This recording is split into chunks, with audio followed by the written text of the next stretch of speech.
Welcome into a Monday edition of the Baseball Insiders with opening day right around the corner on Thursday. I brought out my Torrey Pines hat forwards this time for the special occasion. More to come from an opening day preview and a full season preview coming Wednesday ahead of the action. So stay tuned for that. But for now, we're going to be talking you through everything to expect on the big day itself. And I am joined as always by Fansided's MLB Insider Robert Murray. How you doing, man? I am wonderful, man. Opening day is like almost here. The hype is definitely real. I woke up with a little bit more juju in my step this morning, so we got to love it. How you doing, my guy? I'm doing good. I transitioned directly from March Madness to opening day. The Final Four is coming up on Saturday. I don't give a crap. It's baseball season. It's already over. I had a fun time with the first couple rounds of March Madness, but now it's time for the MLB season. And if you want to be up to date on all things happening this MLB season, there's no better place for you than to join us on the Baseball Insiders feed. It's Mondays and Thursdays at 3:30 Eastern. Typically, we're going to experiment with that a little bit. If we need to go live, something crazy goes down, you might just see us, but you're not going to know unless you're on the feed or unless you're following Robert and myself on Twitter. Our handles are right there. But the easiest way is to just like the video, subscribe to the video, and if you're an audio person, the audio feed will also have the content going up right after the stream is over on all podcast platforms. And no better time to get prepared than now, Robert, because opening day is just around the corner. The pitching matchups have been announced. Not too much player movement, hopefully, in the next couple of days, because I think we got to get these rosters tight and ready to go. We're going to talk about some of the top prospects who've made opening day rosters and some of the people I'm most excited to see. I know you are excited to see as well. Oh yeah, I don't think we're gonna have much player movement, so at least we got that going for us. But if there is one player who's going to be traded, maybe Keston Hiura. The Brewers, they did have some trade conversations with him. Ultimately, designated him for assignment, so like we'll see what happens there. But what a really bizarre tenure that he had with the Brewers. Like he looked like the next great thing in baseball as a hitter. Next thing you know, he striking out a bunch. I mean, he's always been a strikeout guy, but striking out more than ever. Lost his power. Seemed like he lost confidence. Now he's on the waiver wire, which is just crazy turn of events for a guy as talented as Hiura. So somebody's going to take a chance on him. I'm pretty sure of that. Keston Hiura out. Luke Voit opts out, but then makes the Brewers roster anyway. And in the wake of the Rhys Hoskins injury, I think a lot of people were saying, yeah, the Phillies are talking up Derek Hall, but of course Luke Voit makes a lot of sense in Philadelphia. Now they got to fill that first base void. And no, he stays in Milwaukee against the odds. I mean, a lot of shuffling going on there specifically. Very much so. And like Voit, he opted out of his contract just because it was a minor league deal, and he figured that he would end up getting a major league deal at some point, whether it's with the Brewers or elsewhere, just because of his past track record and what he showed with the Brewers in spring training. And lo and behold, he got that major league deal with a club option attached to next year. So the Brewers got at least some sort of control with him. I do wonder if the Phillies can maybe convince themselves that Keston Hiura could play first base. I mean, the Brewers experimented with it for like a little bit, so we don't really know exactly what he's going to be, but defense has never been his thing. But the Phillies, I'm telling you, I would be very intrigued to see what Kevin Long, their hitting coach, could do with Keston Hiura. Because if there's anyone who could maximize his ability and get him right back on track, to me, it's Kevin Long. And defense has never exactly been their priority at first base either, as anybody who watched Rhys Hoskins in last year's postseason would know. Most of the Philly fans didn't cringe much in October. It was a pretty satisfying month by and large. But when they did cringe, it was Rhys Hoskins trying to scoop a throw. Oh my gosh, yeah. And besides Hoskins, the defense, they got Nick Castellanos and Kyle Schwarber in the outfield too. So, you can definitely tell that defense isn't a priority. They just want mashers. And if they can get Hiura back on track, boy, that would be a masher of all mashers. So I'm curious. I haven't heard if those two teams have talked, but I think it does make some sense on a lot of different levels here. And getting only mashers worked last year, so you can't argue with success. We'll see if we can run it back. And we're going to talk about the Phillies and whether we've changed our calculus there at all coming up in a bit. But let's start off by going back and forth on the top 5 things we're excited to see when spring ends and we enter the regular season on opening day. A couple of these overlap with each other, and some of them lead into larger talking points that I want to get deeper into it with you. But I'm just going to start us off with my most hype pitching matchup of opening day. Obviously, everybody's going with their ace, except for the Red Sox, who are starting Corey Kluber for some reason. But I am still most hype to see Max Scherzer against Sandy Alcantara and the new look Miami Marlins in Miami midday. It's a 4:00 game too, so you got to settle in, get to enjoy yourself.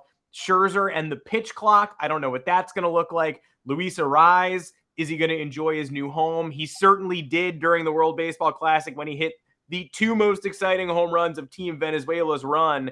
I don't think the Marlins are going to be great, but I'm not going to pass on an opportunity to watch that pitching matchup on opening day and figure out what's going to happen with that team's energy.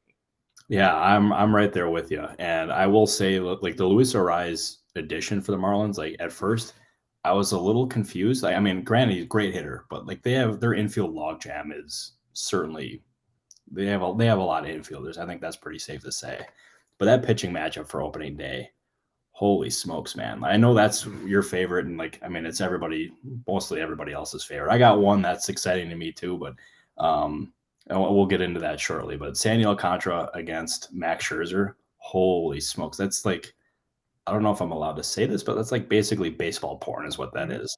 I mean, that's freaking sweet. We're talking two of the best pitchers in baseball. Like, Scherzer is one of the best pitchers of this generation, while Alcantara is coming off of a Cy Young award and just complete domination. But for me, the pitching matchup that I'm just geeked out for, Jacob deGrom against Aaron Nola. That is, I mean, obviously a lot of familiarity, like, for the Phillies and deGrom. They faced off against each other a lot, but Aaron Nola against that Rangers lineup, which has some dudes in it, I think it should be fascinating. So a lot of good pitching matchups, but I think those are the two that just like really stand out more than others. And we shrugged off some early scares with deGrom. He did that thing he always does at camp where it's like, well, there's something going on in his side, but you'll see him soon. And I think Met fans had that PTSD of like, how soon will we see him? But it turns out it was pretty soon, and now he's ready to go opening day. No, he absolutely is. I'll tell you, that immediately had me concerned, because the Rangers, they were the only team that was willing to go 5 years on deGrom, and they did it. Other teams they were willing to go a certain ways with the amount of years, but I think injuries were on the front of a lot of people in baseball, and the fact that he got hurt that early into spring training was like, oh crap, this could be very bad. But lo and behold, he's okay. So thank goodness for that. My number two, and I might be standing out on a limb here. My number two thing I'm excited to see this opening day, and it's just because it's one player, and it's one player who's sort of changed my opinion of a team.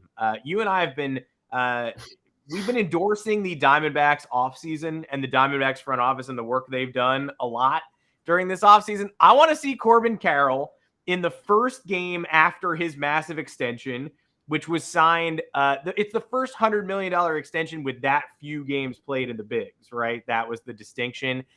He's at Dodger Stadium under the bright lights, late night, not a lot of games competing with him. I want to see what he's got up his sleeve because he's still my NL Rookie of the Year pick. And I want to see what he's able to do live at Dodger Stadium against Julio Urias, not Clayton Kershaw. So the Dodgers saved Kershaw for game two, maybe down the line a little bit. It'll be Urias and Carroll, and I'm really excited to watch that. Oh, you absolutely should be excited about that. Carroll's a stud. There's a reason why the Diamondbacks were so aggressive in extending him, because they had been talking about that for, I think, around a month, and they really wanted to get that deal done. Lo and behold, they did. They beat the previous record of Michael Harris, who had 8 years for $72 million with the Braves. I mean, that's still a sizable amount of money, but Carroll blew that out of the water. And he figures to be the face of their franchise for years to come. For me, it's going to end up being in the NL or the NL Rookie of the Year race. It's basically, to me, between Corbin Carroll and Jordan Walker. And we're going to get into Jordan Walker later on, but boy, oh boy, that's going to be something to watch, because he is just a tantalizing rookie. Like, you look at his build, you look at his numbers that he's put up in AAA. he looks like he's got the ability to be like the next great thing in baseball. But for just sticking with Corbin Carroll for now, he's going to be pretty damn good too. I'm the fool. We were talking earlier. I'm not a betting man, and when I do bet, I bet like $1, $2, or maybe $3 at a time. Big bucks. I try not to. It's a strategy that I've learned. I started betting this NFL season. I think I've learned it just does not make sense. It doesn't help you. You can gain your $10 back, but you don't really make any money. Is what it is. But I put a futures bet on the Diamondbacks over 75.5 wins. If they're going to do that, it's going to be because Alec Thomas busts out. The pitching is able to coalesce a little bit, and Carroll 330 bombs, 35 stolen bases, and we see a star coronated in the desert. No, absolutely. I still think that win total is a little optimistic. That's too high for my liking. But you know what? For a dollar or two, you can't go wrong. And if that hits, you win what, like $2? I think we're looking at something like $8.50. So pretty exciting cash. Yeah, I'm telling you, don't spend it all in one place. I don't even know what you can get for $8 anymore these days. But like half a pack of baseball cards, I think. But you'll take it. See, hey, you know what? Half a pack of baseball cards is better than nothing. So I go D-backs. Go backs. Let's talk about your kids, because I know your number 2 thing that you're most excited for is to see 2 of the other massive stars debut. And I think both those debuts are probably going to come on opening day. So we might as well break it down a little bit more now. Oh, absolutely. And I will, like, the Anthony Volpe one did not surprise me at all. Like, that just seemed like it was primed to happen, just because of how he's tearing it up in spring training. The Yankees, both privately and publicly, saying that it was an open competition at shortstop. So, like, they never ruled him out there. But Jordan Walker did. That kind of caught me off guard. As I mentioned before, really, like, highly thought of prospect. 20 years old, so he's freaking young. And he had not had an at-bat above AA in his career, and they're putting him on the opening day roster. He won that position during spring training. They really liked what he did both on the field and also off of it too. He asked some really good questions of the coaching staff, was heavily involved in a lot of what they were doing, showed obviously a ton of ability on the field, and they felt he was ready to contribute in the outfield.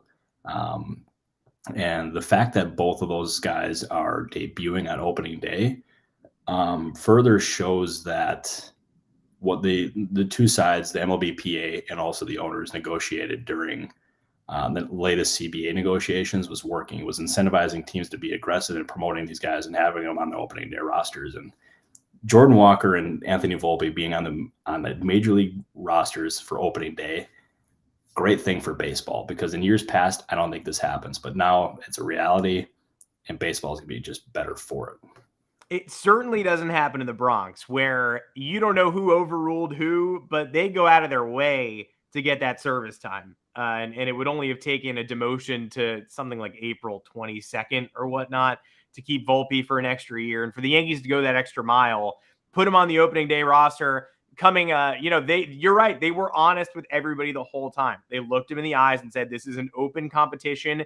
And if it was an open competition, then the guy who won the competition won the job. Volpe out-hit Peraza, out-hit Kiner Falefa, and is going to be starting and batting 9th on opening day from everything that we've heard so far. And the Yankees, they had a lot of social media content pre-prepared after making that announcement. I will say they had a graphic. They had a video of Volpe buttoning up a jersey in the shadows. They had footage of him hugging his family. It felt like they maybe knew that was coming for a couple of weeks ahead of time. Oh, yeah, as they should, because it just felt increasingly obvious that he was going to end up being the guy. I didn't, like, as I said before, I wasn't surprised at all by it, but, like, it was just good to see them have him on the major league roster for opening day, because that's freaking awesome. If he does what he did during spring training, the Yankees, they have themselves a superstar. He's got that kind of ability. And there's a reason why I've mentioned on this podcast many times, and I'll say it again. There's a reason why they turned down so many trade inquiries and just did not engage whatsoever in conversations that involved Volpe. They thought he had this kind of talent, and they envisioned him being their shortstop for the next decade. And it starts now. The only thing I'm going to rag on the Yankees for here is that Aaron Boone did the very stereotypical mislead the player into thinking he's getting sent down, and then actually he's getting called up video, where they hide the camera in some plant. And the Brewers and Craig Counsell did it with Bryce Terang today too, where they go the whole way. They told Bryce Terang, they were like, this is a really tough decision. We told you it would be, and you're getting demoted to Chicago. And he's like, Chicago, that's a major. Oh, that's where the Brewers are. Oh, great. Yeah. So I made the team. Like, I think we've officially jumped the shark with these, where you can just, if you have great news for the player, you just tell the player great news. You don't need to keep doing the little trick that's like, you really disappointed us so much that you are our starting shortstop. It's like, okay, come on. Yeah, I'll tell you, if I was in that position where I could inform a player whether or not he's making the opening day roster, also like I'm not, but let's just say that I am. I would not play those games. I would just be like, I would be too giddy. First of all, even my roommate the other day told me I have the worst poker face of all time. Like I'd be an awful poker player, and the player would know within 3 seconds of sitting down. Yeah, like he would know he's going to the majors or not. So I'm happy for Bryce Terang too, because the Brewers really like what they have there too. In my opinion, they should have had Joey Weimer on their opening day roster as well, but it does not seem like it is trending in that direction at this point. And Grayson Rodriguez of the Orioles, too, is another one where it's like, is he really not going to be in your rotation? If you're judging by small sample sizes, he had a little trouble in spring training, but they gave the spot to Tyler Wells, who had an ERA in the 5.7s. Like, that's also a pretty poor performance in a small sample size. You see the Orioles do not release the Grayson Rodriguez video. I bet when he walked into that little enclosed manager's office that he was looking around for the hidden camera in the plant and was like, really? Not like no iPhones anywhere? Fuck, I'm screwed. Yeah, then you would. As soon as you don't see any iPhones or a camera crew in there, you automatically know, oh crap, this isn't going to be what I wanted. Yeah. But anyway, I would imagine he'll be up in the majors at some point in the near future. He's freaking good. I would agree, but it's still kind of a bummer. And the Orioles this is supposed to be their window now. We were talking about them signing Carlos Correa, and they're still going to demote their top pitching prospect for a couple of weeks. At the very least, it's disheartening. Yeah, don't get me started on their lack of an offseason like that. They showed so much last season, and they basically went out and did. I mean, they signed some folks, traded for James McCann. Yeah, Adam Frazier is on the Orioles now. I mean, they should have done a lot more. Time is not for them. I could go on a 45-minute rant about that, but we'll save that for a different show. Yeah, I mean, reading the Evan Drellick book about the Astros' rise, Mike Elias and Sig don't exactly come off that great in that book either. They don't really seem like they have a lot of people sense. I don't know. Maybe we'll get Evan on at some point and talk to him about it, but one of the top takeaways I had from that book was obviously you learn about the Astros' rise, but you also learn, like, are we sure the Orioles got the best guys and the guys that are really responsible for the Astros' rise? I'm not positive. Yeah, all I'll speak on is what they've done so far. They've done a good job, and I know how they've treated some others, and it's been nothing but positive. So far, like that's what I'll say about them. But they should have just done more in the offseason here. Just my 2 cents. Mine too. And my next thing I'm excited to see also has to do with a front office that is somewhat rankled its players. It's the Brewers front office, and 2:20 p.m. Eastern time at Wrigley Field, windy Wrigley. Marcus Stroman of the Cubs will take on scorched earth Corbin Burns of the Milwaukee Brewers just after he hired Scott Boras to take him through his future endeavors. The Brewers fight him in arbitration. He's the one guy who really comes out this year saying, yeah, changed my view of the Brewers, changed my view of baseball. I'm not happy. Now he gets the opening day nod. Is he auditioning for other teams? Is he a midseason trade candidate? Is he able to channel that anger into dominating the new look Cubs? I'm all in on watching this game. I am very curious to see how that game goes too. But like everything that I had heard about Burns, that arbitration hearing, that it made him upset, and he made that abundantly clear. But people close to him said that he was putting it past him and just turning a page. So I don't think it'll affect him too much throughout the season. Like, he's a competitor of all competitors. I've been around him for years, and I've gotten to see it firsthand. So I don't have any concerns there. But if anything, I think he dominates again. And trade conversations, they'll happen again at the trade deadline. Teams are going to inquire. I just don't think that's the time is now for a trade. Off season, maybe next trade deadline, maybe a different story. But this feels eerily similar to what happened with Josh Hader, and it's just been on my mind ever since that arbitration hearing and hearing how poorly it went, and then hearing Burns' comments the next day. Just no bueno. Pretty unbueno. I'm excited to see how he manifested, if at all, early on in the regular season. I know your number 3 storyline. You're excited to watch the game in the Bronx, and as am I. But you've got a little an additional reason why. Yeah, it's Aaron Judge against Arson Judge. Yeah, should be very exciting. But yeah, Aaron Judge obviously almost signed with the Giants. They were in on him heavily in the offseason. And at one point, I mean, there was reports that said he was in fact going to the Giants. Turns out those obviously were not true. But it's a look at what could have been for the Giants, as they're going to be facing off against someone that they almost signed. It was the number 1 target. And even Farhan Zaidi said, like, facing off against him on opening day provides a little bit extra motivation. But I'll tell you, the Giants is their inability to sign a superstar. I mean, they had agreed to a deal with Correa and then failed his physical. That hurt a lot for them. But also another good one too is the pitching matchups in this series as well. I mean, obviously the Giants, they got some frontline starters there with Logan Webb, but then you got the Yankees with Garrett Cole and Carlos Rodon. Like, I mean, pretty freaking good if you ask me. We've still got the Giants are sort of they're Seinfeld at the reservation counter, right? They know how to sign the superstar. They don't know how to keep the superstar. And that's kind of the most important part of the superstar. And so they're entering the season with a very similar roster to last year, plus Michael Conforto. And isn't Mitch Haniger hurt already? I don't know. I think we're going down a weird rabbit hole there. Yeah, a very weird rabbit hole. And obviously not an ideal start, having basically the key player of your offseason get hurt and not being ready for opening day. But you know what? It seems like there's been a lot of injuries this spring. Obviously, World Baseball Classic. World Baseball Classic, spring training. I mean, injuries happen in baseball, just part of the game. But it's kind of unfortunate just how many there have been this spring. That's why I just want to sim to opening day. We're so damn close. We really are almost there finally. And I'm going to take care of my final 2 storylines in one fell swoop. And then we'll take your final 2, move on to a couple bits of analysis, and get ready for our season preview on Wednesday. My final 2, and one of them overlaps with one of yours.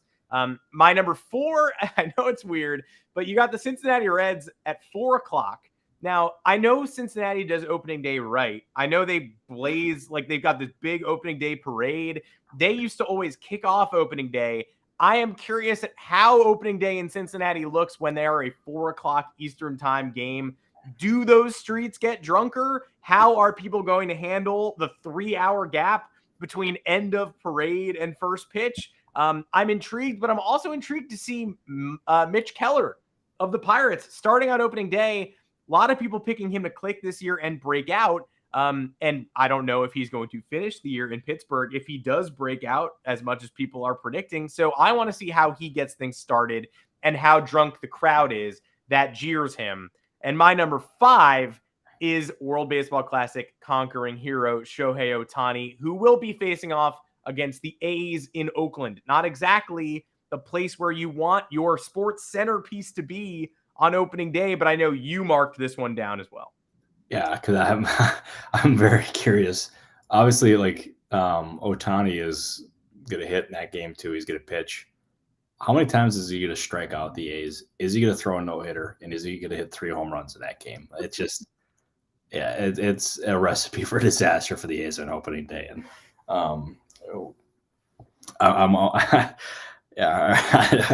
there's something I want to say. Are there A's even going to be over 500 at any point this season? It's possible they start off 0-1 and just don't get over that threshold. But it could be ugly. That being said, watch them start the season like 18-0. Just rub. And then like their social media is just going to be playing this video like all over, and I'm going to end up looking like a complete doofus. We're going to ask, can our producer, Joanne, can you please clip that and then tweet it directly at the Oakland A's just so they have it in case they need it? It'd be helpful. You know, Joanne, usually I love Adam, but ignore him at all costs at this point. That sounds like absolutely terrible advice from him. So keep doing what you're doing. You're wonderful. Yeah. I hate to do it to the A's, but I think they had the most shocking opening day starter of anybody. Braves prospect and recently traded in the was he in the Olsen trade or was he in the Sean Murphy trade? Kyle Muller is starting on opening day. Last year, 1-1 with an 8.03 ERA in 3 big league starts. This spring training, 1-3 with a 6.50 mark in 5 games. That does not engender confidence. Catch the A's fever, baby. Yeah, yikes, man. Be one of the first 100 attendees at spring training, and you could get a front row seat. Yeah, or at opening day. Yeah.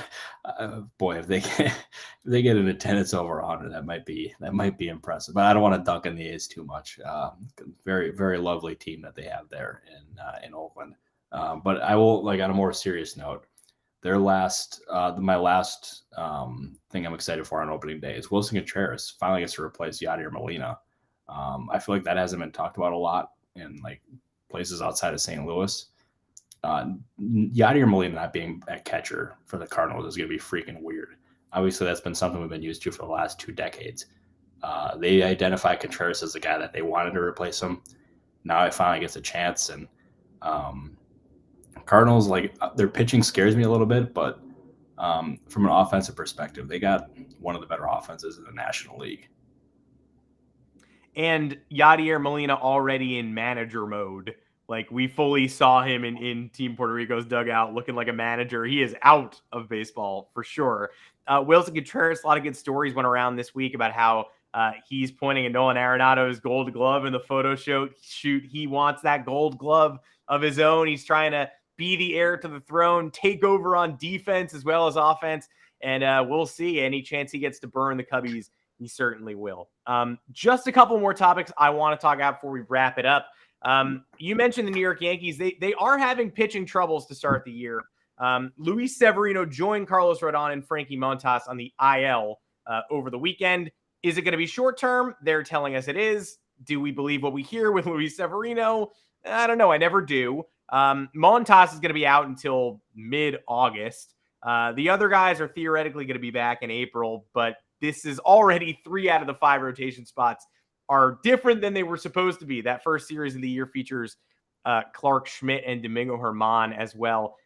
Do you think they're going to go internal with a guy like Johnny Brito, who threw 5 1/3 innings of perfect baseball yesterday? He's probably the favorite for that spot. We're hearing in New York, you got Davy Garcia, or are there any trade rumors that are on the horizon whatsoever for this team that can help them clear up the infield logjam as well as get a veteran starter in there? Yeah, I can't say I've heard any trade rumblings. That doesn't mean that there's nothing happening, but from what I've heard, I have not heard anything. And we're at the point where we're so close to opening day that it's just going to be really difficult to make a trade. And there's not going to be many teams that are willing to trade at this point. So it's going to be basically the Yankees having to go with what they have internally and just trying to manage the storm here. And if things don't go well, that's when things could change. That's when we could see like that really random June trade where they trade one of those infielders where they had that log jam to try to address the rotation, or trade from their minor league system to try to upgrade the rotation. But I know this is not the news that you want to hear, Adam, but I think you're going to have to be ready to like deal with like going internal for those rotation spots. Oh, I'm fine. I'm thrilled. I'm actually so happy. I'm actually like pumped. I'm like more pumped. No, it's you got to focus on me. Yeah.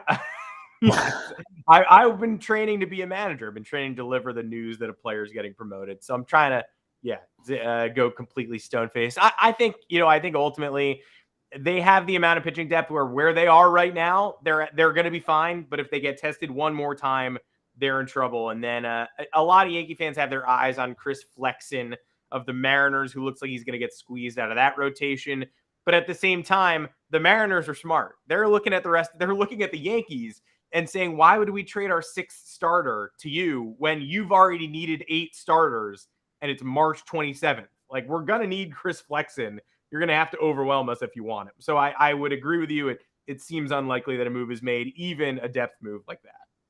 Oh, absolutely. And like as we've seen, obviously with the Yankees and just other teams in previous years, you can never have enough pitching depth because pitching injuries happen. They happen a lot in this day and age. That's why if I was a GM, again, I'm not, but let's just say that I am, I would hoard pitching depth just so I never ran out of it. And it's also like it's something that I've seen the Brewers do too, is they like to have as many different starting options as they possibly can. They even sign guys, put them in the bullpen, um, where they have length, and like they even have Adrian Hauser. I mean, he's hurt right now, but they have him in the bullpen as well, just so they have so many different options that in case injuries happen, which again they do, that they're going to be covered. If I were a GM, I would hoard pitching. I would also do everything in my power to make sure that the Arizona Diamondbacks get over 75.5 wins. I would sell all my stars to the Diamondbacks. I would trade my young talent to the D-backs. They need a leg up. The only other thing I wanted to touch on is our friend Aaron Nola, who we've talked about a lot this offseason in terms of one of the rare pitching stars who has a chance to actually hit free agency next offseason without being taken care of. Seems like Philly's got a lot of cash to go around. But Aaron Nola and the Phillies ceased extension talks prior to the season this past weekend. Doesn't mean that's game over. Doesn't mean that the Phillies can't sign him in free agency, if not midseason. But right now, do you think he makes it all the way through the end of the season, in past the postseason and into free agency unsigned, or do the Phillies reverse course here?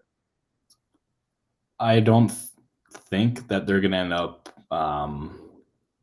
getting a deal done during the season, just because I just don't think that's going to end up being a case, but I don't know. But if he, like, I do think that Nola stays in Philadelphia long term. He really likes it there. The Phillies obviously love him. They just were not able to come to an agreement now. And everything that I had heard is that the negotiations were left off in a good place. There was positive dialogue. They just were not able to line up on numbers. And you know what? That's okay. He's going to pitch this season, not having a long-term deal in place. And then they're going to pick those conversations up possibly at the end of the season. Maybe they're able to reach a long-term agreement before he becomes a free agent. But like the interest there is mutual in getting a deal done. And ultimately, I think they do get a deal done. I just don't know what the terms are going to look like. But it's going to be a healthy raise from what he's making now. That I can say with confidence, as long, of course, as he stays healthy. Caveat on everything, and we hope everybody stays healthy because we are so close to the real thing. Opening day is Thursday. That's it for this episode. You will see us one more time before the regular season begins on Wednesday. We'll give you our full slate of predictions, and I can't wait for that. You can find us live on this feed. We recommend subscribing, like the video, subscribe to the feed, subscribe to the audio feed on Apple Podcasts, Google Podcasts, Spotify, wherever you grab your pods, because we want to make sure that you get the juicy content and insider scoops that Robert Murray has for you.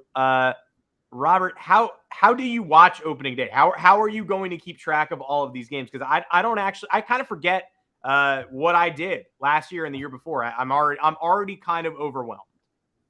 I am also overwhelmed too. Thankfully, my living room at my new place has 2 TVs, and I'm going to have dueling MLB TV things going on there. So I'll be watching plenty of that. I'll be probably watching on my laptop as well. I'll probably be texting people nonstop trying to get their takes, and then I'll remember, oh crap, this is game 1 of 162. Let's probably not make too much of this.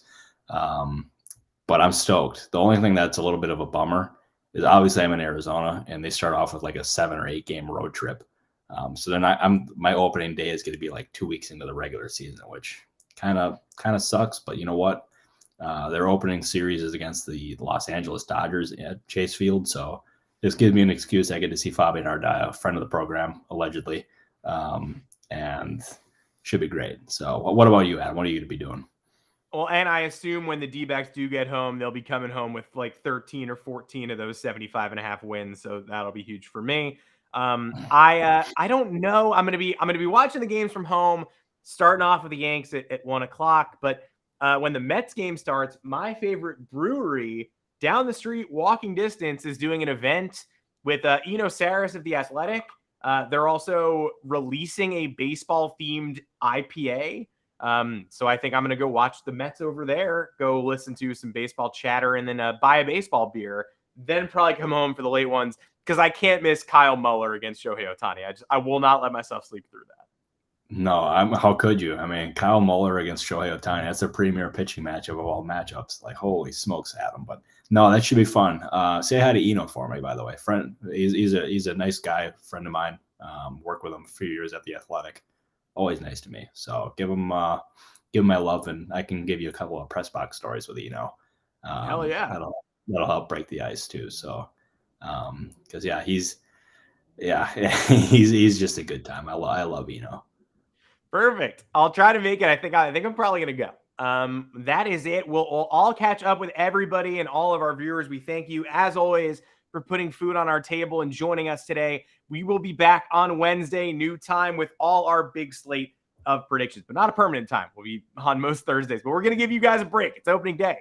You're going to use your multi-screens for baseball. And so we'll give you everything you need to know on Wednesday. We thank you for taking the ride with us. For Robert Murray, I'm Adam Weinrib.